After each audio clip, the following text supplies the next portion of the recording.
just start that. Thank you, Donna, for the heads up on that as we go. So this is a tech firm, right? And they closed half of its office space permanently. They're going to save $75 million a year in rental expense and some HR expense in terms of occupancy, furniture costs, and things. Now, if you're a landlord with them as your tenant, you know you're in for some trouble. This is not the only way this is happening. This is going to be a much broader trend, and you're going to see this all across the board. And this is going to be from mega tenants all the way down, because if 3 months ago you said, hey, I'm going to send every worker I have home for the next month, let's just see how it works out, people would think you're nuts. They'd say, there's no way you can ever get away with that. Welcome to the world we now live in, okay? So one important factor here is, as a result of this, though, the one thing they are keeping is their headquarters, right? So they keep the mothership. They may scale that down, but they're cutting off a lot of the smaller offices and labs this company had. The key is large spaces are not going to be reoccupied. Highly focused headquarters are definitely the trend. We're seeing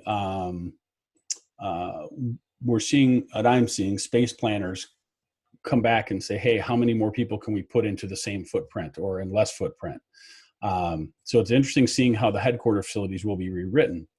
But the trend that I'm seeing on the contrary is open huddle space, hot desks, super drop-ins, where a lot of people are condensed in such a small area. That trend is going away quickly. My guess is over time we'll reestablish that, but our personal safety bubbles have gotten much, much smaller the past few, 20 years, and that 25 years, and that the average square footage per office worker has been steadily decreasing. At one point, it was as high as 300 feet in the 70s. It went down to about the 120 square feet per worker, and then it got down even into the 50s and 60s, and sometime in the 40s in Asian countries. I'm very curious to see that as we get back to whatever we're going to call normal, if this may change and get us back to, hey, you know what? No one wants that. People want these shifts to go a little bit larger. And as someone who brokers a bit of office, it cracks me up because you walk into 1980s office when you have the egg crate grill, fluorescent lighting, dark brown carpet, and there's little cubes everywhere. I'm curious if those might come into a bit more vogue right now because people want that kind of space. An advantage and a knock-on effect of this, and a friend of mine owns a janitorial maintenance company, and where she has seen a massive pickup in her activity because everyone's freaking out about cleaning and janitorial and her standards. So they've gotten very ahead of this and taken CDC guidance and found antimicrobial stuff and pro-disinfectant, anti-germ stuff. And the way they've upgraded their cleaning services is amazing. Now they're charging a ton more, but owners are paying it because they don't want a lawsuit from a potential negligence that if someone went there and got COVID because they weren't cleaning effectively. So if you have folks who are in ancillary services who do have a lot of in and out into these various properties, think about ways they could perhaps enhance their building too. The discussion on the cleaning and disinfectant company led to, hey, they're looking, they're doing all this extra work and they've picked up a ton of work because they service banks primarily in high-end office, is that they now need more space. So they need a place for their trucks, for their cleaning solutions, for all these new things and systems they're putting in. So we got to go find them some industrial space to lease up because of that. So there is opportunity in that, even if you can serve the ancillary providers. But office is definitely in for a ride because some of that space will never be reoccupied and there's just no one to take it. Industrial, I would say, is a bright spot. Everyone's ordering online. I think the Amazon folks are definitely busy, but what I see and what the big predictors are that this will end up at a bit of a W as far as the recovery goes on industrial, in that industrial is going up, up, up. Once everyone can get back out, I think you're going to see kind of a balance back to more stabilized, balanced marketplace, if you will. A side effect of this is that tenants are now looking at shorter leases for space. That affects long-term net operating incomes, releasing efforts, and things like that. So I see this two ways. On one hand, as a broker who transacts leases, I love it because every time a new lease is executed, I have a chance or an opportunity to earn business, to bring a tenant, to bring whoever that may be. So regardless of who that may be, I have a chance, right? The downside is I represent a lot of owners who are investors that they now have a risk because every 3 to 4 or 5 years, they're going to be rolling tenants, whereas before maybe it was 5 to 7 years. So term is definitely pushing shorter on those.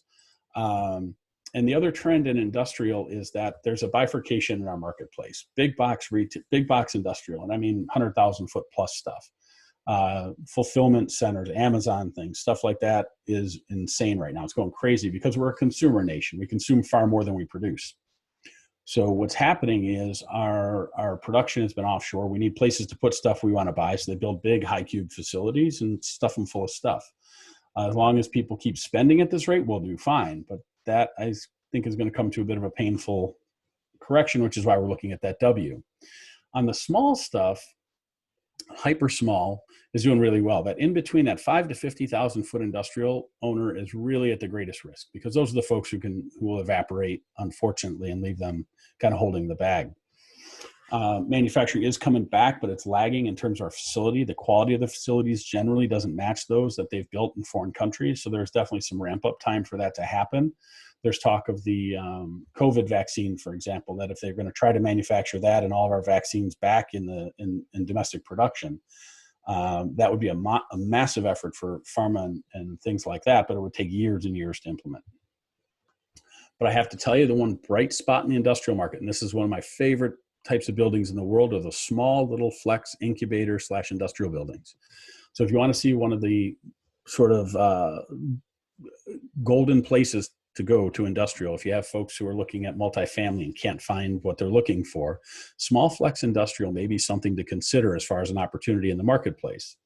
Because these are small 1,000 to maybe 2,500 square foot units. They'll have a drive-in door, a 10 by 10 office, a bathroom, maybe a sink sitting outside.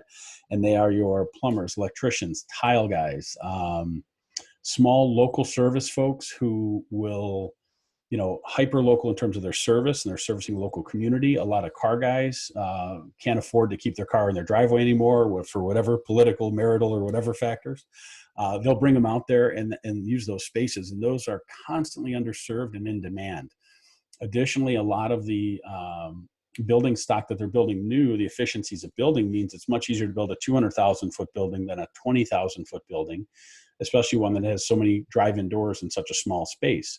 So they're not building a ton of that stuff, and those tend to be in dense infill locations. So those are a golden little ticket. If you can find and tap into some of those are fabulous, both from a leasing perspective, if you are a landlord representative, but if you have buyers and investors, especially going after any kind of investment and looking at cash on cash returns, those are a great place to take your buyers and try to find some opportunities. Retail. Well, pain, and more pain is all that's there for retail. There's more and more reports on just how bad this is becoming, and some grim prognostications for the future. Retail had always been a troubled thing as the internet has come more and more part of our lives, if you will. This sort of kicked it. A large number of stores, especially on the restaurant side of retail, will never reopen. They're just done. And they're taking this opportunity to exit the market quickly and say, we've taken our lumps, we're out. Spec-built retail centers are on hold or canceled. You'll see a lot of that stuff is happening. The amount of speculative land that has hit our Chicago marketplace in the past 2 months is unbelievable. So if you have people who want to go long on land, and it will take a long time for this to make money, you're going to really, really have a solid opportunity there as far as speculative land stuff. A lot of those are coming due after 2 and 3 years there. Big box anchor stores, this is an interesting time in that they're going to come back out of this. However, a lot of the big box accessory retail folks, they're talking about going to an online only model or a super small footprint, 10 or 15% of their marketplace. An Old Orchard, I'll get to you in a second, Marsha, on that one, where they talk about shrinking their footprint and having a very small experiential store and then order and deliver direct, sort of like what Amazon's doing at some of their stores. And this is going to create a lot of holes on Main and Main, on super good corners, where I think secondary and third tier retailers are going to fill back in. We saw, not far from me is a corner, 75th on Lamont Road in Darien. For those of you, well, Darien, Woodridge, and Downers, for those of you who are hyper local or really local. And it was built out. You had Best Buy and movie theaters and all these great corners everywhere around there. And it looked great. And after the initial build out happened, a lot of people, other retailers were drawn to that second, like Party City, for example. And Party City originally had to go 3/4 of a mile west in a difficult to turn in, difficult to turn out of, one side of the road only access location for many years. But when '08 happened, they moved all the way to the corner. So I think you're going to see the reshuffling and a reorganization of the pecking order, if you will, on retail. And the big box guys are going to suffer. There's no question about it. So there's going to be opportunity there. You're seeing repurposing of malls wholesale, like they're turning them into senior centers. They're bringing grocery stores into malls. Chicago Ridge Mall has an Aldi in it, which is just crazy to see. I mean, it makes sense, but it's still strange to see. They're repurposing them into mixed-use living communities, bringing medical back in to match that residential and things like that. It was fantastic to see them being reused that way. The opportunity is going to be there, but we see the opportunity for growth is in two ways, and it's bifurcated, similar to the industrial market. And this, I think, will answer a little bit of what Marcia and Paul were talking about. You have very high-end retail and irreplaceable locations, Oak Brook Mall, Old Orchard, these big open concept places that generate incredibly high sales per square foot. Those have the opportunity to thrive and will continue to, because they're just such a destination place that people will support those. The makeup of the stores that fill that space will, of course, be shuffled. So you have kind of that high end, but the other place, and this is where I think there's going to be a great deal of opportunity that's going to be awesome for our marketplace, are small retail centers. And these were neighborhood retail, pizza, nails, hair, CPAs, hot dog joints, things like that. Those folks right now were doing actually quite well prior to COVID. And now all those businesses, those mom and pops, have been wiped out. So there's going to be some significant pain in those marketplaces, but there's going to be good opportunity, I think, to rebuild that, because people will always need a local pizza place. They'll always need the dry cleaner, whatever that might be, just around there. So there's going to be good opportunity if you have some scavenger funds or some friends or whatever looking to buy, start tracking those folks and tracking those deals, because those will definitely be opportunity for you to put some value in front of your clients. Check chat real quick. Thank you for your patience while I do chat that. More drive-throughs. Yes, see, that's a fascinating one, Paul, and you nailed an awesome trend.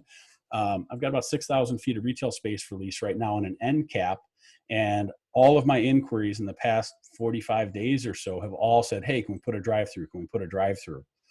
And I said, you know what? The owner had never pursued it. You're going to have to go to the municipality, let them figure it out, because they need to understand the drive time or the lanes and all the fire stuff and all that. And so the first 4 people came back and they said, nope, not going to happen. The last one person, the last of them, the 5th of this guys, came and they said they're considering it. So it's very interesting to see how maybe that trend is rewriting that. Drive-throughs will be more of a trend, absolutely. The trend towards more curbside, contactless delivery and things like that, I think that's going to stay for quite a while. So be aware that's out there. Now, what's fascinating, this is an interview with a gentleman, and this is a CoStar article, but this guy, Jay Lukes. Now, this guy has represented gazillions of companies and all the square feet and all that stuff. Now, there is one methodology that says any press is good press, right? Any PR is good PR. I would tend to agree with that, except if I'm someone who's repped some of the biggest national firms in the country, and the headline that gets posted on a national publication has me quoting that it's a disaster. And if you see, I put in blue, he says it's a disaster. And in the bottom of the article, he says, so who the hell knows what to do? Now, if you are relied upon by the highest quality of companies in the country to represent them, and you say, it's a disaster, I don't know what the hell to do, that's a ripe opportunity. Because for me, I would look up every tenant this guy has closed with and call them and say, hey, your agent may not know what's going on, the one who put you in this space. And I understand that, but I'm here and I do understand this. Now, if you have an existing engagement with him, God bless, go forward, keep on. But if not, if you'd like to learn another set of what's happening in the market, if you'd like to learn where rental trends are, let's have a conversation about that, because I specialize in whatever this market is, and I'd be happy to bring that conversation forward with you. This is an awesome opportunity. So I kind of feel bad in a way that CoStar put it out this way. Of course, they want eyeballs on pages and they want people to click and subscribe, and I totally understand that. But this also can be quite a painful point for his client base. He kind of had a little bit of blowback after this article, shall we say. So there definitely was some opportunity there for you to get there. Multifamily. Multifamily. People are still hunting down unicorns. So multifamily has been the last 5 to 7 years has been fascinating because everyone wants that magic dream, high return, no association. In the Chicago area, for example, suburban, 6 to 24 units and all that kind of thing. And that's great. And there's so much money chasing so few deals that marginal properties became, I think, overvalued. No question. Now, the things that sort of drove that market in the mid and upper size properties here, especially, were 1031 buyers or tax deferred buyers, primarily. Thank you, California. And they were responsible for a lot of overpriced apartments for us back in 05, 6, and 7. And I saw that money move from Cali to here because you're getting a Class A stabilized asset, really nice asset in California. You might trade at a 4 cap, for example, 4.5% cap rate or 5% on the high end. And they come here and go 6.5 cap, I'd buy that all day long, or a 6 or a 5.5 or whatever that might be. So never underestimate the ability of an out-of-towner to pay more than a local will for an asset.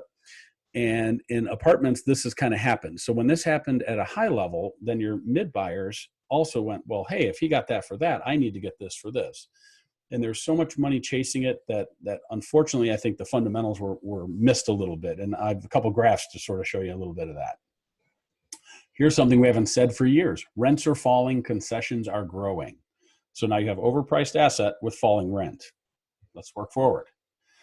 Additionally, to add to the tsunami there, new properties are coming online. There's over 6,000 brand new multifamily individual units coming on in the Chicago market in the next year and a half. 6,000. And those are brand new, gorgeous the ops caps in their market. I don't have that, Marcia. You mean as far as if you mean the cap rate in Cali, I know they're in the low 4s to 5 on the high end. I don't know the operating side of it. And I'm referring to the fact that you gave us a really good tip that if we know what the caps are in the market they're coming from, yeah, Chicago may look like a great deal. We don't have to apologize for what we're offering. It may be the best deal in town for them. Oh, absolutely. Absolutely, Marcia. Yep. Excellent point. Yeah. Just because a 5 here doesn't make sense to a local, but does to them. Oh, well, their money's voting for what they want. They're big boys. They take the risk. They're big girls and off you go. The funny knock-on effect of that is you'll see people from Cali come here and go, hey, I'm going to get a 5 here instead of a 4. Then people in Chicago go, well, I'm getting stopped out. I'm going to go to Kankakee and get a 7 or a 6.5 or whatever that might be. Or you'll see people from here go to Indy, and people from Indy then go to Columbus, and people from Columbus go to Dayton. There's always this money-seeking opportunity. And it's a great point, Marcia. Yeah, you don't have to apologize for it. Just be like, hey, this is the deal. If you want it, take it. If not, good luck in your search. So back to our properties. So in multifamily, new properties are coming online. So you have new properties, overpriced, high rent that's falling, and you've got over-leveraged properties. So there's going to be some pain coming in the apartment sector. This is going to be one to track because this really is the first time we've seen sort of this tsunami come together, if you will, since 05, 06. And this little part of the market feels fairly similar, okay? Especially if there's debt events coming up. And generally, apartments are recession enhanced because if everyone loses their house, they have to live somewhere. But when we look at where rental growth path is expected to take, it's not looking good. One area of special pain is student housing. And I read a report on this and was pretty crazy that, let's go. Yeah, there we go. Where students just went home because school shut down and hey, that's cool. They just went home, but then they also stopped paying their rent. They just abandoned it and said, whatever, we don't care. Paul Martin looking at cap rates. Do you track historicals 3 to 5s? Yeah, I do have that stuff, Paul. I just didn't, this was a quick lighter overtouch. We can do more depth on that. Most of the stuff I get off CoStar. I'll use CoStar for that. Reese tracks it well. And some of the individual market reports from, NAI, M&M, things like that. So those can be a good resource for that. So what we've seen here, look at multifamily daily rents have fallen. And this was into March. I don't know if you guys can see that clearly.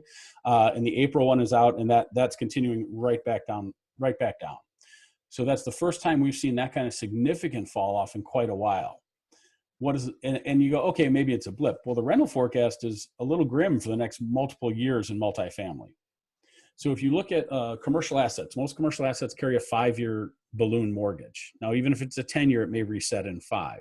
But if you've got anybody with a 5-year mortgage who bought in at 15, 16, 17, maybe even 18, and they bought in when rents were, where they were at the right in the middle of this graph, and now they're going to refi when the rents are at the bottom of this graph potentially.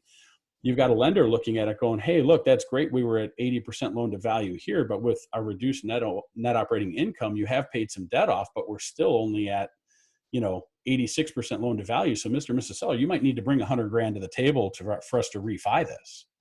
And this was something we saw in 05 and 6 and 7 and 8 and 9, where lenders said, yeah, we'll refi, but you got to write a check to do it. And people just pulled the plug. So there's great opportunity to find listings in this marketplace when you see some that were relatively recent purchases, but are also under that debt gun. Now, maybe they can refinance and hold the debt and wait until rent comes back and all that, but that may not also be in their ownership plan. So we'll talk a little bit about understanding that better too. Hospitality is just crazy bad right now. No one's going anywhere, of course, with lockdowns in place and things like that. Huge vulture funds are waiting out there. They're going to have to reflag things. They're going to have to reposition things. Even casinos are changing the layout of gaming tables to provide greater distance. I saw a thing on MGM Grand is redoing their blackjack and poker pits right now to provide greater distance and things like that. Then they're moving the dealer kind of sort of into the table a little bit more so that he can be one person to bridge and reach this bigger table and things. It's fascinating. I think it'll be tricky to play craps at social distance levels, especially considering the thing. So I think it's going to be very interesting to see what happens on the casino side. And opportunities in the hotel market are going to be huge. There's going to be great cheap opportunities, but they may not be good. A maxim I learned early on was there's no deal so good you can't lose money on it.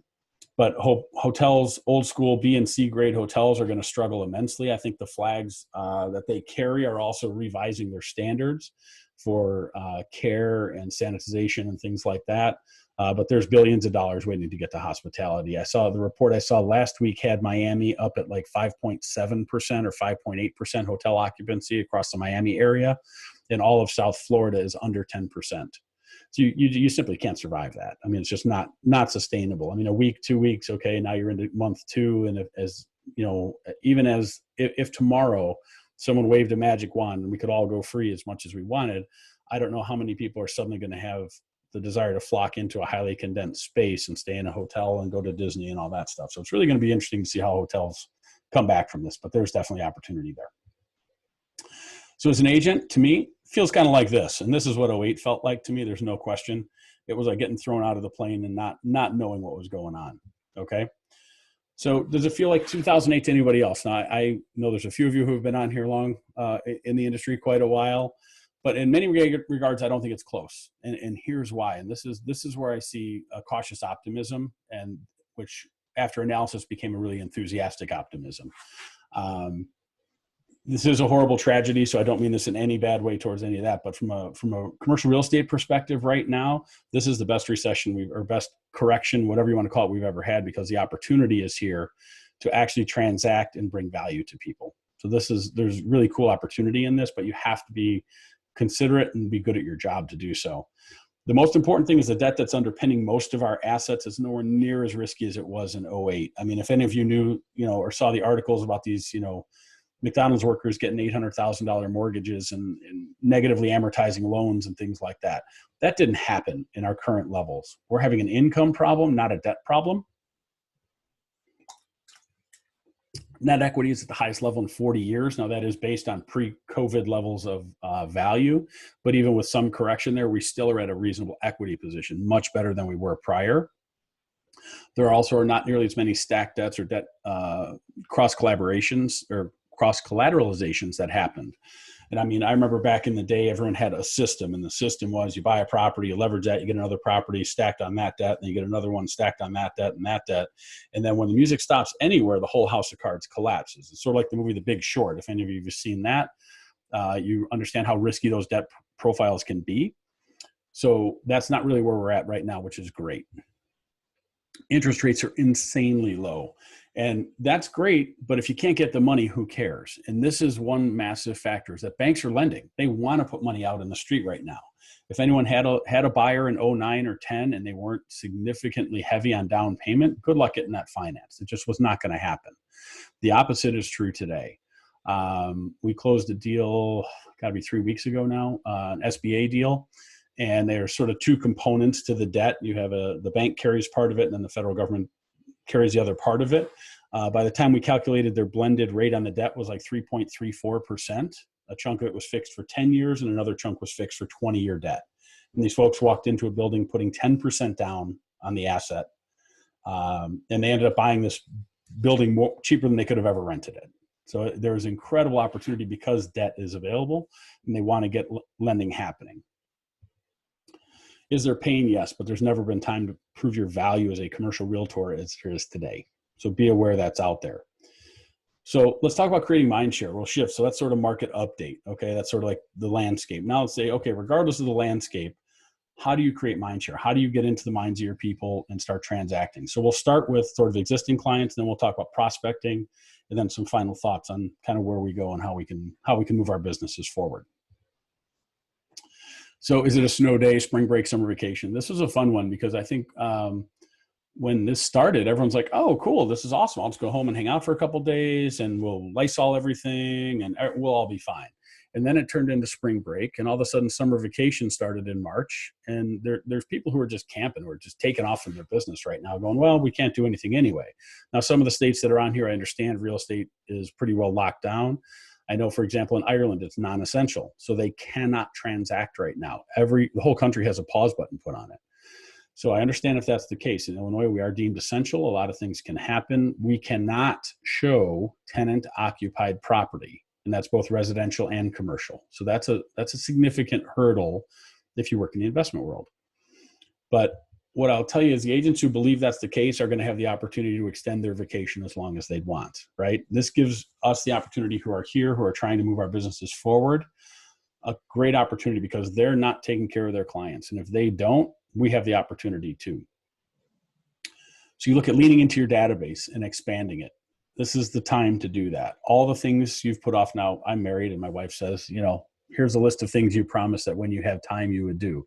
So that list has now come back to haunt me.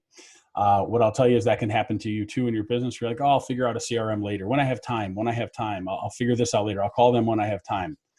We have nothing but time right now. And this is the best spot we could possibly be in, because it's an incredible gift to be able to focus solely on building and developing your business at this time. That's amazing. And you would never have had this narrow opportunity except for this. Think about this. If you were a cold caller, right? And I grew up in the commercial world at a very cold call oriented firm. We had X number of calls a day. Our numbers were on the board. We knew our calls to contacts, contacts to appointments, appointments to listings, listings to proposals, proposals to closing, or to actual active listings to closings. Those funnels were on the wall every day for everyone. And if you wanted to make X dollars a year, you went back up the formula and said, that's great. You need to make 26.5 dials per day and you will hit that number, right? We fought constantly with gatekeepers, the secretary, this person, that person. You can never find the person you want. Now everyone's at home. Everyone's reachable and accessible. A lot of those barriers aren't quite as firm as they once were. Additionally, people are much more accessible via alternative means, whether that be LinkedIn, social media, or even handwritten letter. Be amazed how powerful that is in this time, that someone takes the time to write a handwritten letter or card or something. So your clients need your guidance now. When we look at the real estate world on the residential segment, it's fascinating for me to watch how much venture capital is poured into residential real estate, billions of dollars. And the idea there is efficiency is the stated goal.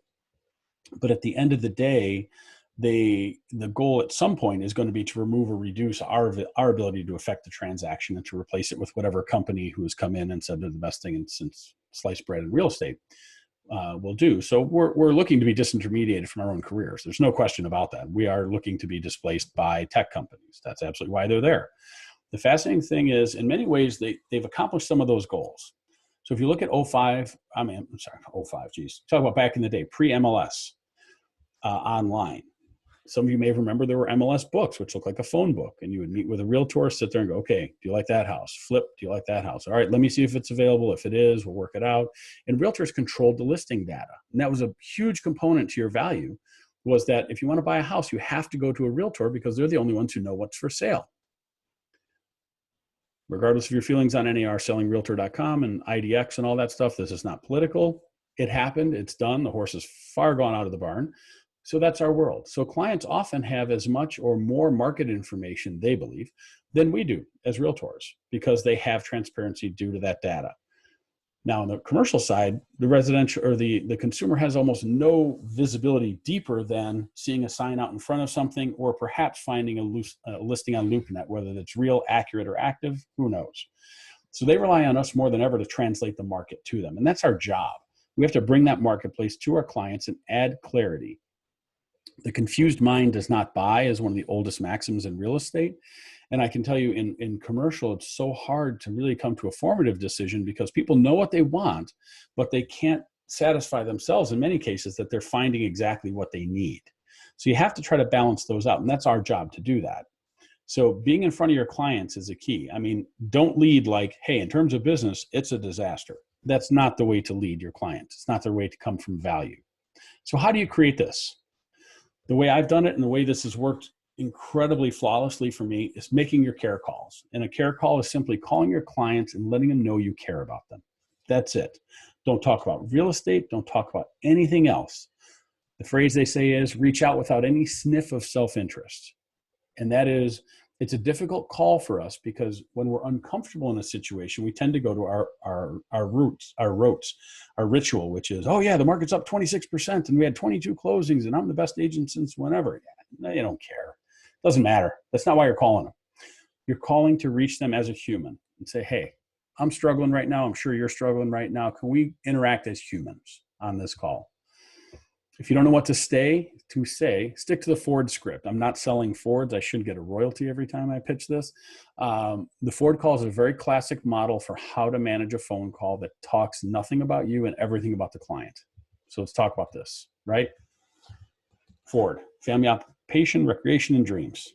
You know, hey, Paul, how's the family? Doing great? Oh, that's awesome. I know it's been tough. Are they homeschooling? What's going on with that? Cool. Oh, you're working from home as well? Yes, we are. Great. Okay.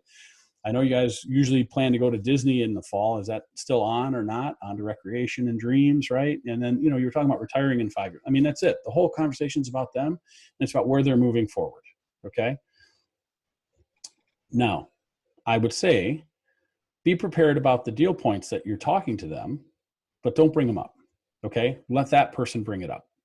And even if they ask you a general question about real estate, I would relate it, but I wouldn't go hardcore close mode on that. You don't need to because you're not going to sell them anything on that call. What you're simply looking to do is make that person-to-person connection. Okay. Now, if you understand and they go, hey, you know, yeah, John, you know, we've loved being in this building and, you know, I think we got a couple years left on your lease or something. You can be like, yeah, you got about 19 months left. You know, I track those things. You got about just 19 months or so. So whenever the time's right, maybe we can take a look at more stuff, but tell me more. So you usually go to Vegas or whatever, you know, like re-engage them that way. Don't close them. Now, if they ask and say, hey, we'd really love to start looking, cool, opportunity, great. But don't go into that first call, especially your care call, with that out there. And the less you talk about real estate, the more real estate you will get from it.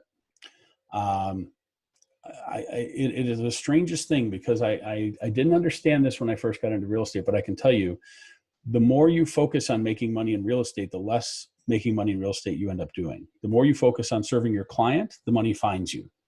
So the joke and sort of phrase I heard early on, and I didn't get it, was I never made money in real estate until I didn't care about making money in real estate. And that's when it will find you, is because the opportunity is finding you when you're coming from care and compassion.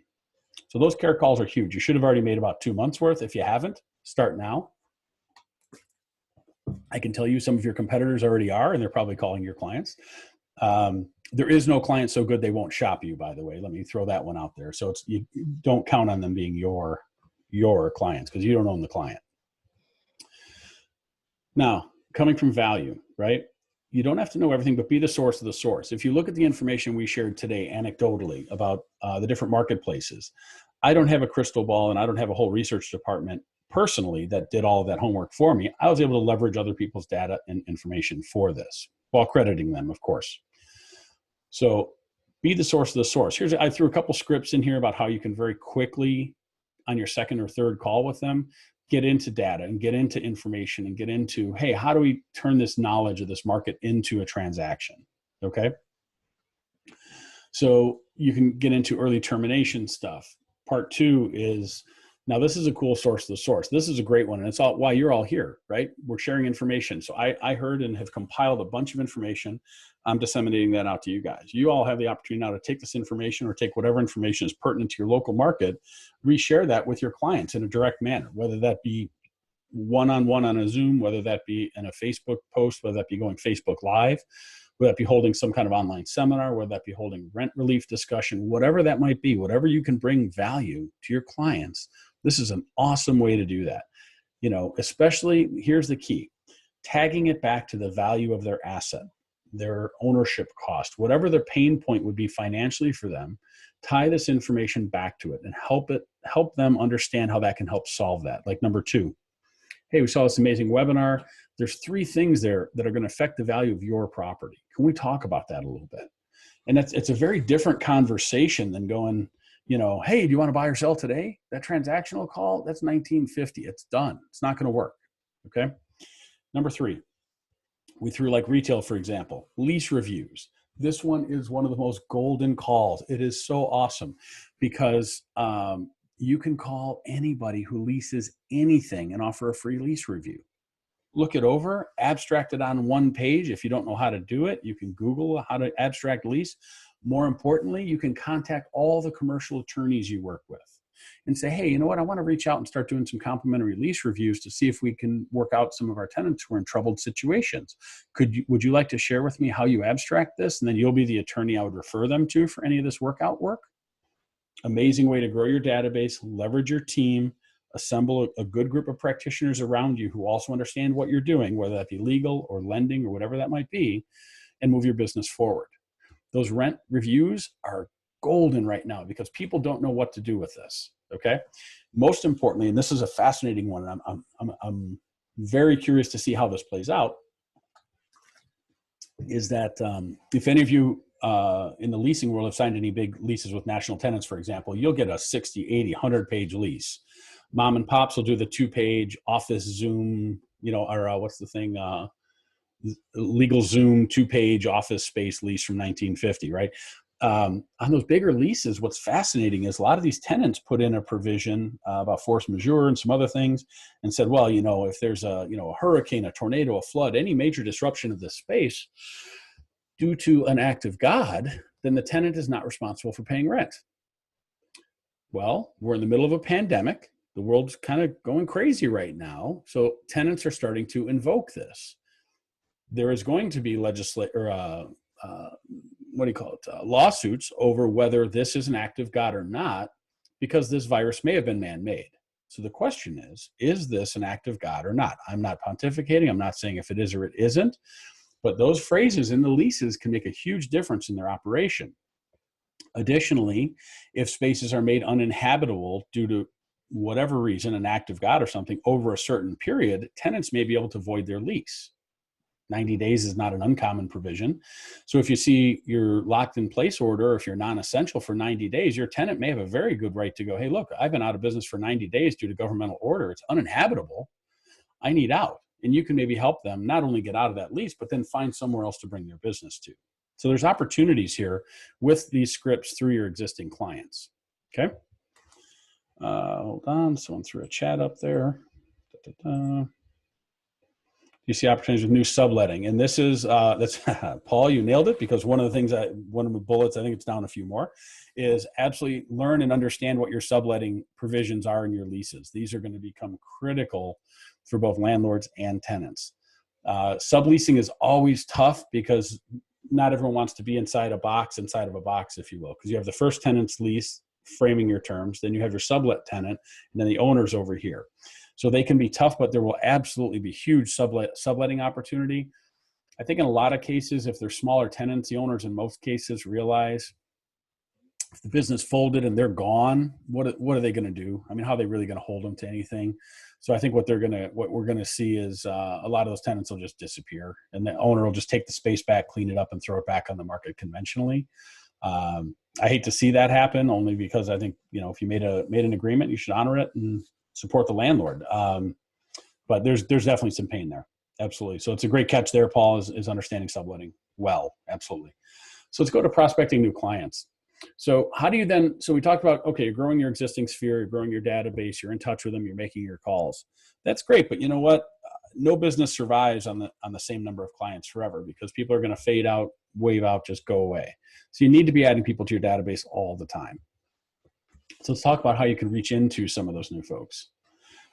The rent survey call. This is the number one call historically that commercial agents, successful commercial agents, used and have used to reach into their database. And the call is very simple. It's, hey Jim, I see you on 123 Main Street. I specialize in multifamily buildings like yours. If you'd be willing to share with me what you're getting in rent for your 1 and 2 bedroom units, I'm assembling a rent survey of the whole neighborhood, and I'd be happy to share with you what everyone else is charging as well. Can we talk for a few minutes about that? It's a very simple, very straightforward thing. They go, well, why would I share with you? And he says, well, you get to learn what the market trends are, the vacancy trends, and the economic indicators. And I'll bring all that back to you, and so you know whether your rents are too high or too low. And that's going to dramatically affect the value of your asset.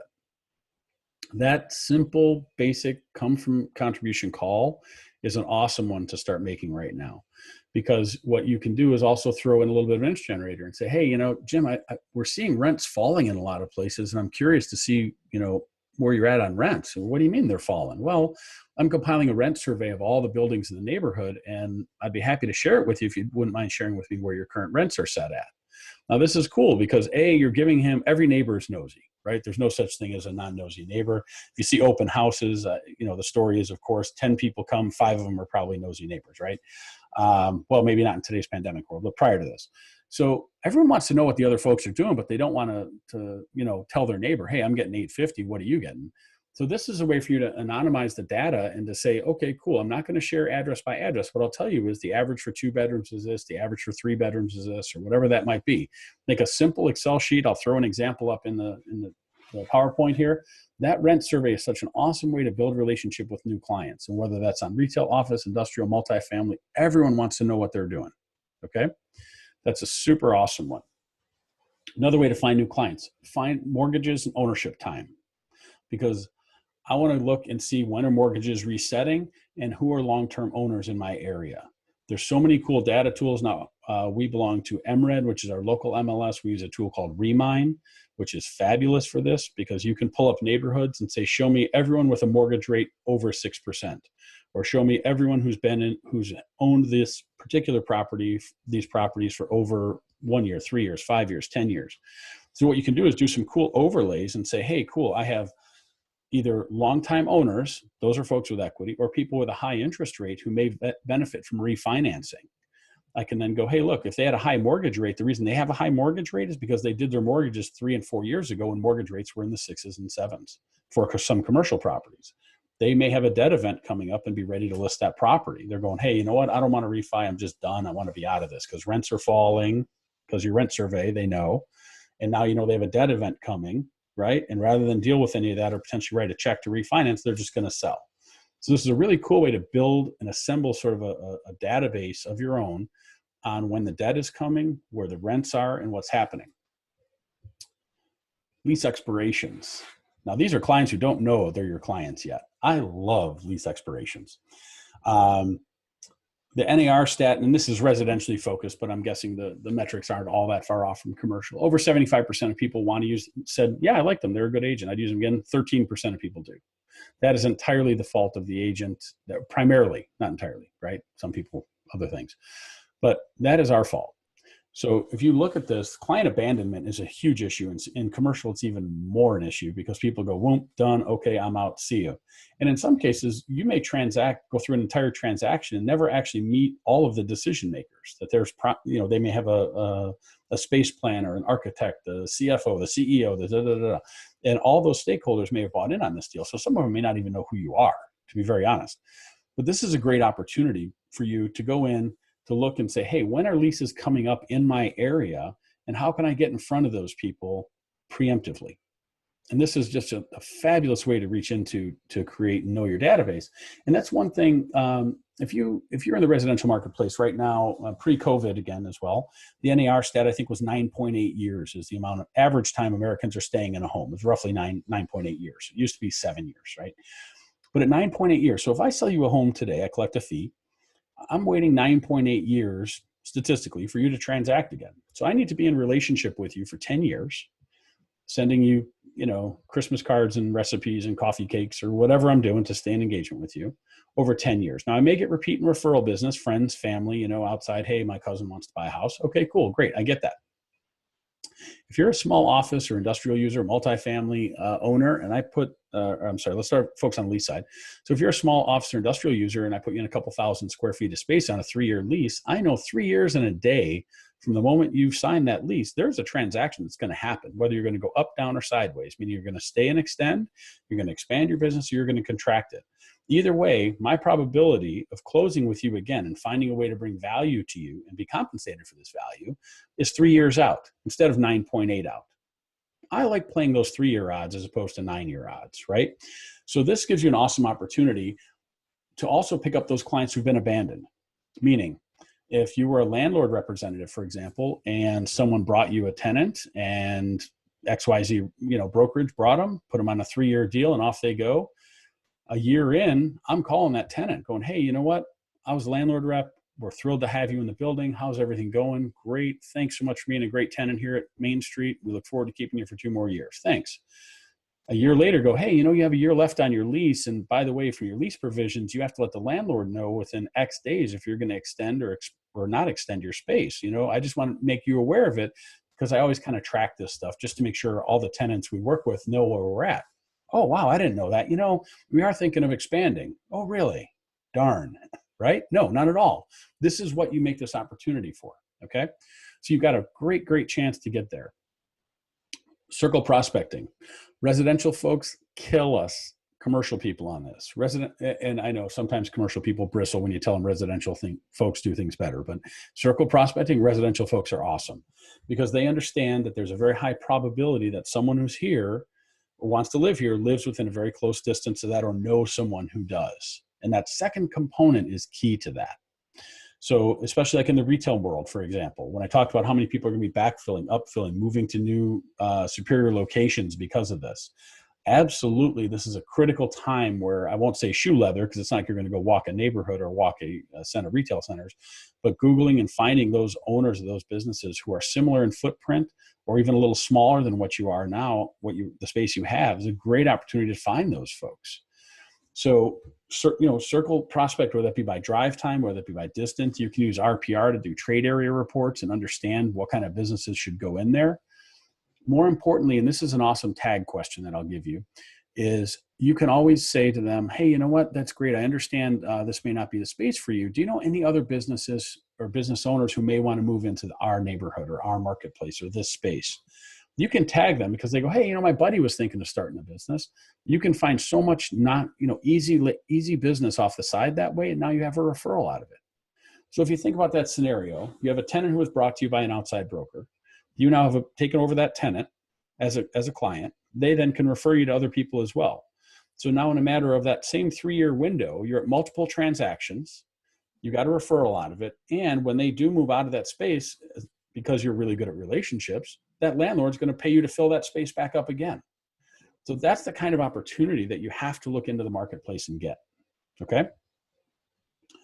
Commercial FSBOs and expireds. Now, if you ever were like a residential person who chased FSBOs and expireds, God bless you. I think that's some of the hardest work in the world. And I watch people do it at a high level. It's like, oh my God, it is a serious contact sport.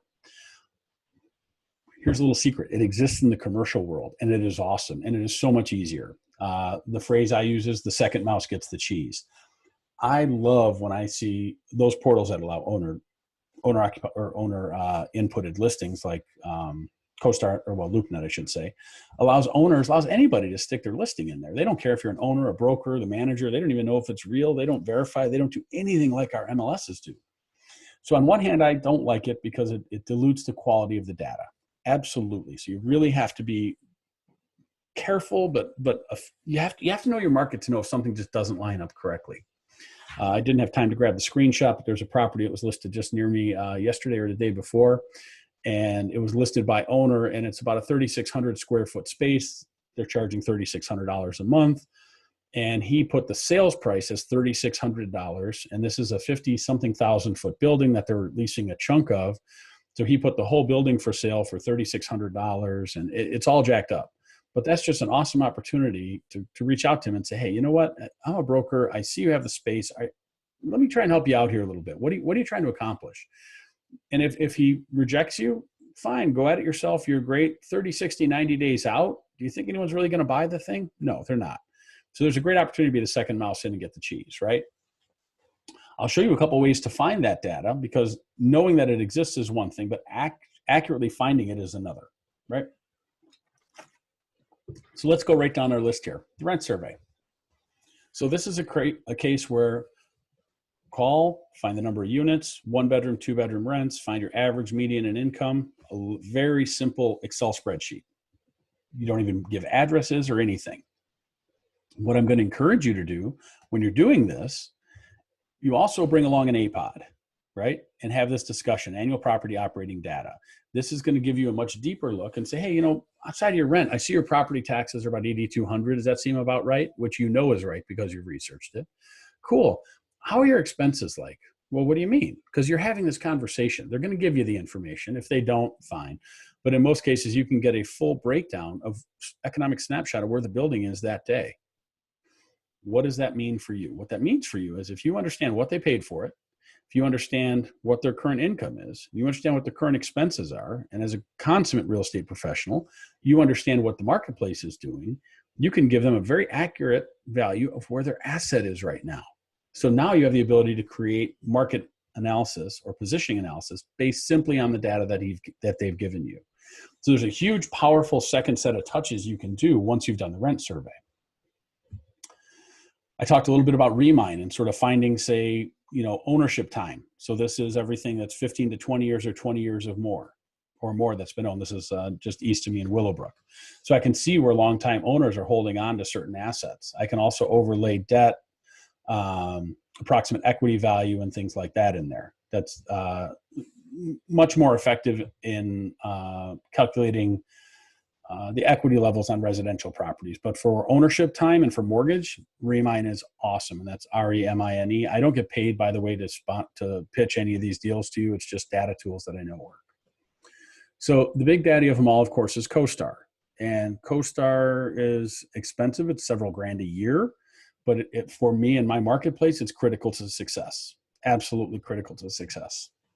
So what's cool about my marketplace, again, western suburbs of Chicago, I said, hey, looking at it, if you are in the real estate world, right? Let's talk about the brokerage landscape for a quick second. So you have sort of the high-end institutional folks, C.B. Richard Ellis, NAI, Marcus Millchap, Colliers, SVN. Those folks are generally 10,000 feet and above, up to 50, 100, 200,000 feet. They generally don't slum it down in the small spaces where we usually end up with as residential realtors or commercial realtors, or as realtors, I should say. Sorry, slipped on that one. A lot of the very hyper small space, a 10 by 10 hair salon, like one chair, or little micro stuff, tends to go very locally, meaning, hey, this guy sold me my house. He's going to stick this in the MLS and it'll probably go away. And maybe someone will see the sign. Maybe someone finds it in the MLS and it goes away.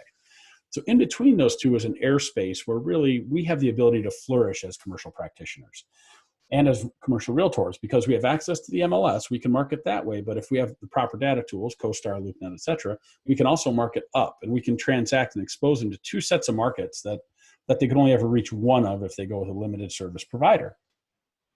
So I did a quick search around me looking for, and if you look on the square foot leased section here, is 3,000 to 10,000 feet, and say, hey, show me everything that expires in the next 2 years.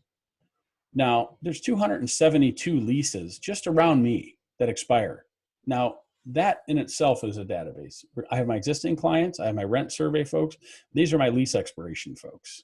So this is the kind of opportunity that is around you in any kind of infill area, urban area. Now, this is all property types. So if you want to narrow it down and say, only show me office, only show me industrial, only show me retail, totally fine. Specialize, get in your box, do it, but do it well.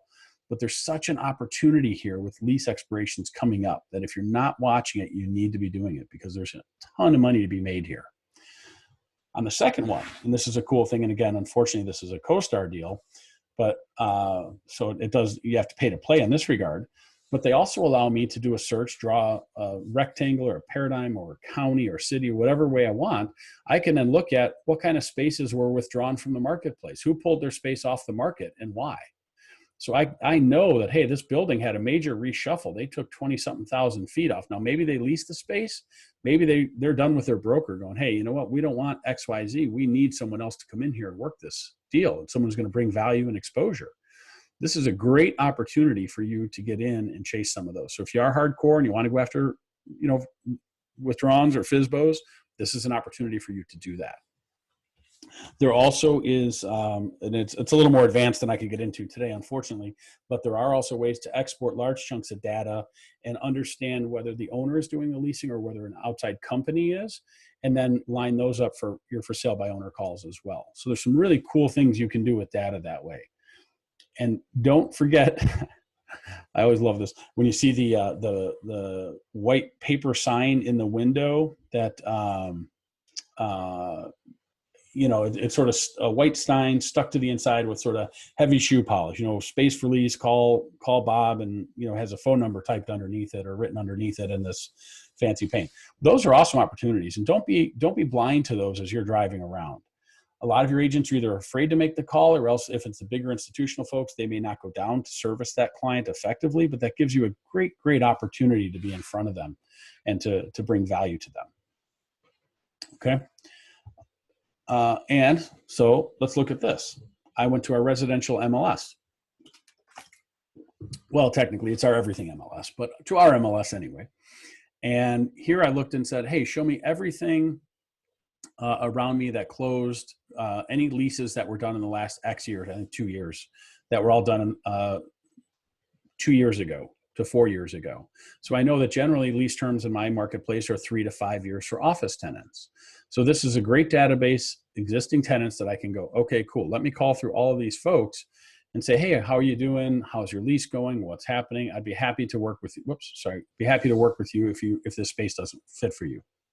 So it's a really cool opportunity, even in your MLS. If you can't afford CoStar, which is, $5-6 grand a year by the time you get a listing plan and all that stuff, and you want to find a way to get into production quickly, you can lever the data of your MLS and your existing data tools to do that. Of course, I would much rather chase, higher probability opportunities. So at some point you need to invest in yourself with those tools. So let's talk about a sample engagement plan here. We talk about, and I'll lay out a quick set of like, okay, you've given me all this data, John. This is awesome. I understand the world's shifting. This is happening. I need to engage people. How do I actually do it? All right. First, make a forward call. Make that call. Don't talk about real estate. Okay. Just be a forward call.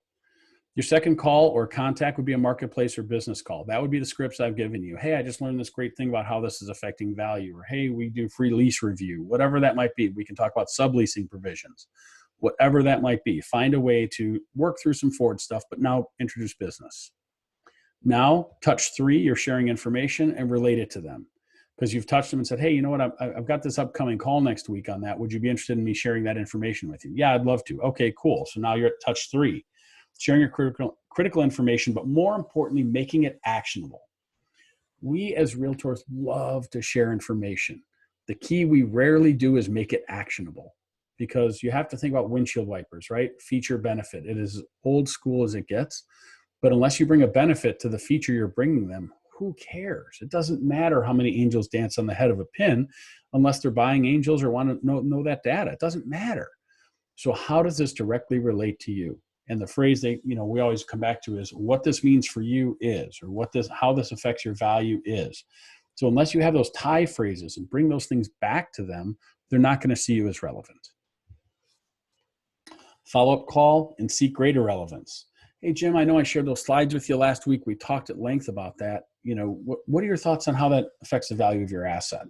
Or, hey, your tenants are going to be seeking some rent relief. Here's some information on forbearance versus, lease extensions and things like that. Cool. A week or two later, hey, Jim, are you having any trouble there? Is anything happening? Can I help with any of your situations or whatever that might be? Find a way to stay relevant after the data share. They go, yeah, well, this is happening, that's happening, whatever. Okay, cool. At some point during any of those things, you should start seeking rent collections again, right? Collect your data. This is a cool one because they can give you a rent survey without realizing they're doing it. Meaning if you're saying, well, Jim, I know you have 4 tenants in your retail space because you've done your homework and you've Googled it or did the street view or whatever it might be, and there's 4 tenants. You figured out who is where, and you go, hey, Jim, what about the pizza place? How are they doing? Oh man, they haven't been paying for 2 months. What do they pay a month? Oh, $1,500 or so. Okay, cool. Next to them, is that the nail folks? Oh yeah. And of course you know what it is because you already have this in your database, or you have Google Earth open, or you have the MLS open, or you have CoStar open. But let them fill in the blanks for you financially. You can collect it very subtly in that way. And at the end of that, be like, hey, Jim, that's awesome. Thank you for sharing this info with me. I'm going to put together a report and kind of show you what else is happening in the neighborhood, just so you can see how you stack up relative to them. Would that be okay if I reached out to you in a couple of weeks with that information? Well, yeah, of course. That's great. So now you're engaging and you're continuing to engage and bring your business forward. Okay. Your rent survey delivery and your market analysis. And those can be one and the same. That's why I kind of tagged them there. Bring it back to them. Simple it can be. Now, your market analysis can be evaluation. It can be evaluation range, or it can be market trends. So how do you get this information? If you're not a subscriber to all these data services, there's several ways. If you're in major metros, all of your commercial, large-scale national competitors generate gobs and gobs of research reports. Market reports, sub-market reports, financing reports, property type reports. Take your pick. They want your eyes on their data, okay? And you can be the source of the source. Properly credit them, of course, but at the same time, you don't need to originate all of this if you have a resource that's going to help you with that. Now, if you're coming down to doing a CMA or some kind of market analysis for them, that should, of course, be your data. Now, number 8, and this to me is one of the most powerful and totally underutilized assets out there: return on equity analysis. This is, everyone buys on cap rate, which is a stupid metric in many ways, but whatever, it's there. I understand it. When people buy, they rarely ever revisit what they're actually earning in the asset, because it comes down, instead of being a return percentage, it becomes quantifiable dollar. And I've seen this so many times where people go, yeah, I bought it, let me see here. I bought it about 10 years ago. I don't know, it was a good deal when we bought it. Now you say, okay, can you please give me the the unlevered cap rate when you bought it? No one remembers what the cap rate is. They don't care anymore. What they'll say, oh, wow, Jim, how are you doing in the building? Oh, we're doing awesome, man. I'm making like 40 grand a year. They will remember the dollar far longer and far easier than they will remember the cap rate. So now this is where you have an opportunity. And your opportunity goes something like this. Hey, Jim, that's awesome. I see you paid $400,000 for it based on our rent survey, which we collected, based on the market analysis that I gave you. And now we're on another call, another touch point here. You paid 400. This thing's worth about 650 or 700,000. Let's call it 700,000. You got 300 in debt. That means you got $400,000 in equity in this thing. Yeah. That's about right. Cool. And how much are you making on this? What do you mean? Well, after taxes, what are you making? Well, I'm making whatever, 20 grand a year, for example. Wow, okay. Did you know that based on that, now you already know the answers to those questions because you have all his income, you have expenses, and you know where his mortgage is. So you can say, you're earning about 3.7%, 4% on your equity right now, Jim. I mean, I know you got into this thinking you're probably making 10, 12, 13%, and that's awesome. But one of the keys is as you're building equity, it does add safety. But at the same time, and the numbers are just samples, so please don't kill me for the accuracy on the numbers. I'm winging it here, okay? That part was just my side note to you. And Sharon, I'll answer that one question in 1 second. So, Jim, you're making about 4.6% on your money right now, and that's okay. But, there's a lot greater opportunity in the marketplace, and we're seeing 10, 12, 13% cash on cash return in other asset classes. And I know you mentioned in our first call about family, things like that you're really getting tired of just dealing with the tenants and the grief and all that stuff. I know there's been some pain in it. There's a lot of appetite for this kind of asset. If we could perhaps find a way to shift you into a less intense management asset because you've owned this a long time, would that be something we could talk about? Yeah, but I don't want to pay capital gains because I'd owe a huge tax bill. Well, I understand that, man. I never like paying taxes unless I have to, and I understand that. But what if we could find a way to defer 100% of your capital gains on this? What do you mean? Well, we could defer them. And if we do this right, we could also set it up such that if you do this exchange that we're talking about, that tax liability, a good chunk of that would die with you, and it wouldn't even be passed on to your heirs. So you could use this and lever this as an incredibly strong estate planning tool. What do you mean? See, I'm not just a realtor. I help you plan for your long-term life here. And Jim, we can start levering you into assets, because you said you had 3 kids on our first call, right? Yeah. You have 1 asset, right? Yeah. What were you going to do? Like, what were your plans here? Well, I was just going to give it to them. Okay, when you have a partnership of 3 or 2 or any, there's always trouble. So what if you could sell this and maybe lever into 3 smaller assets, 3 different assets, and leave each child one of those assets? Would that be a little cleaner, maybe simpler? Wow, yeah, I hadn't thought about that, John. Cool. So think about what you can do as realtors when you do a return on equity analysis, when you look at market analysis. These are powerful tools you can use to move your clients' lives forward in ways they are not thinking about. Additionally, their accountants are not thinking about this. Their tax preparers, their attorneys aren't thinking about this. You need someone with strategic vision who can look at the bigger picture of all of this, okay? But there's such opportunity, and I can tell you most of your commercial compatriots are not well versed in this language. They don't know how to have this discussion. So it's critical that you do that. Find competitors' data that they produce. Sharon, I want to get to you on that. Go to all of their websites and sign up for their marketing reports. I would encourage you to get a Gmail address you want for nothing else but this. Sign up, get your data. They will deliver it weekly, monthly, daily, I don't know, however often, but sign up for all of them. Very good way to reach out to that stuff. Then you don't have to deliver it. Hopefully that helps on that front. I get many people's market reports and I love them.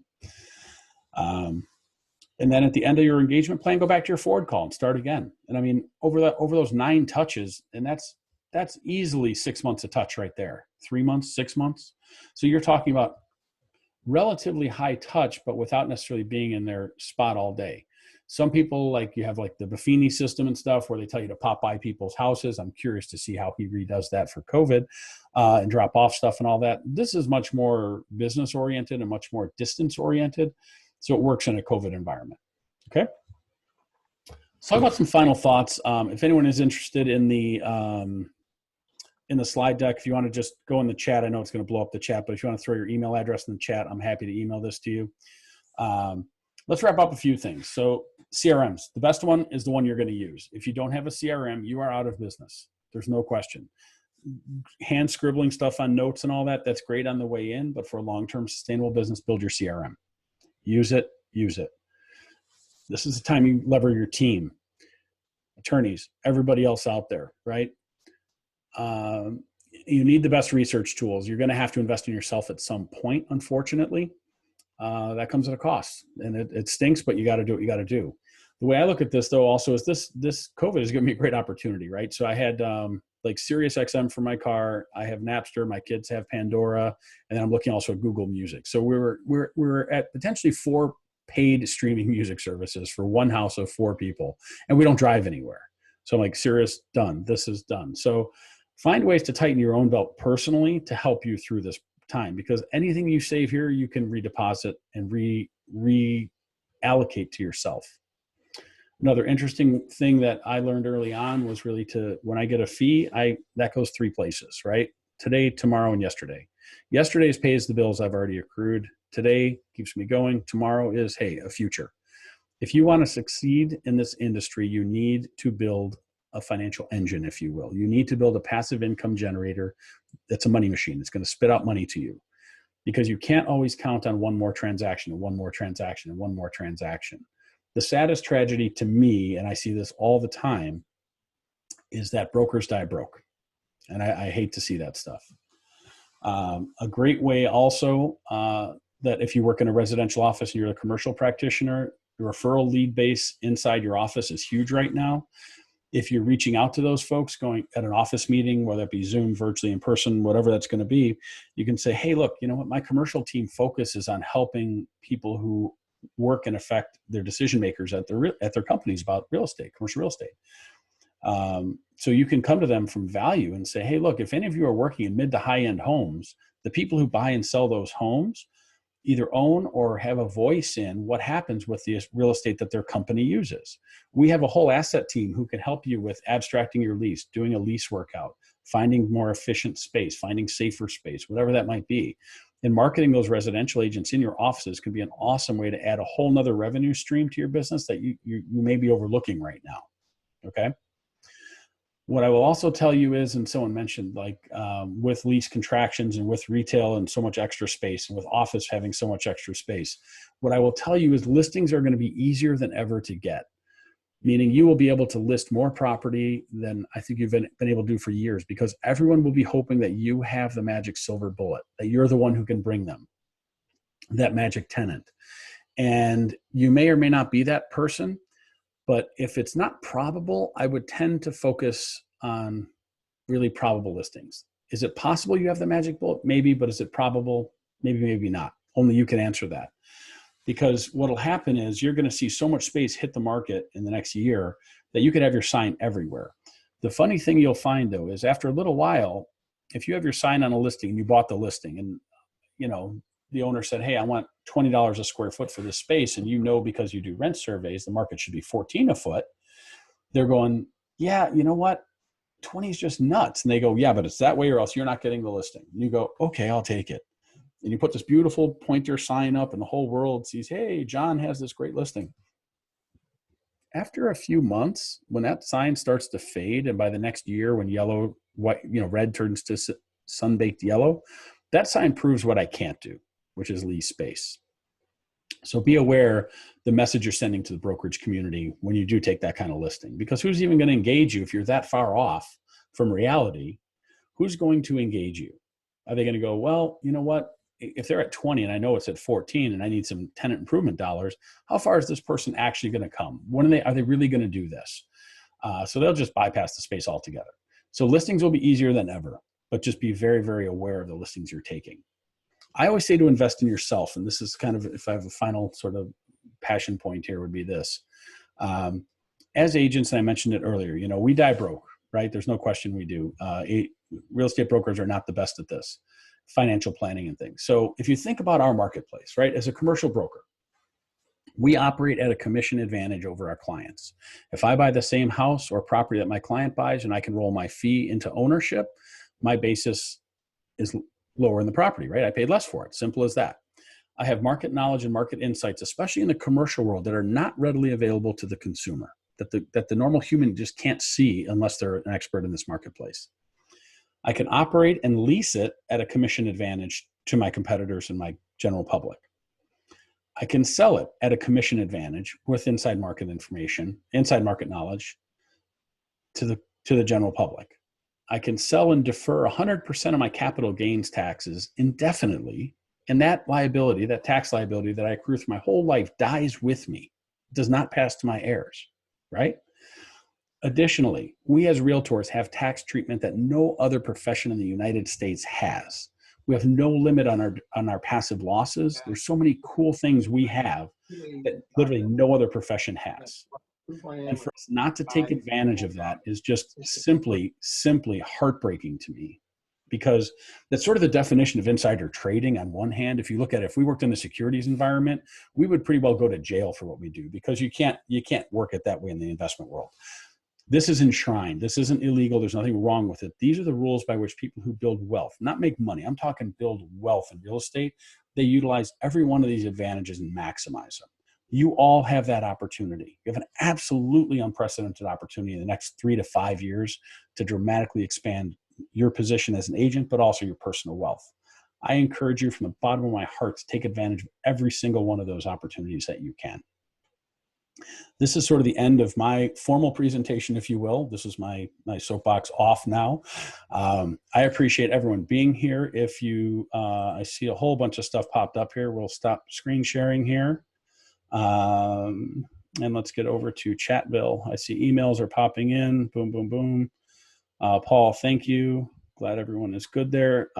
If anyone has any particular questions, I'm happy to hang for a few minutes and chat a little bit. If you guys got to go, I totally get it. And I thank you for your time.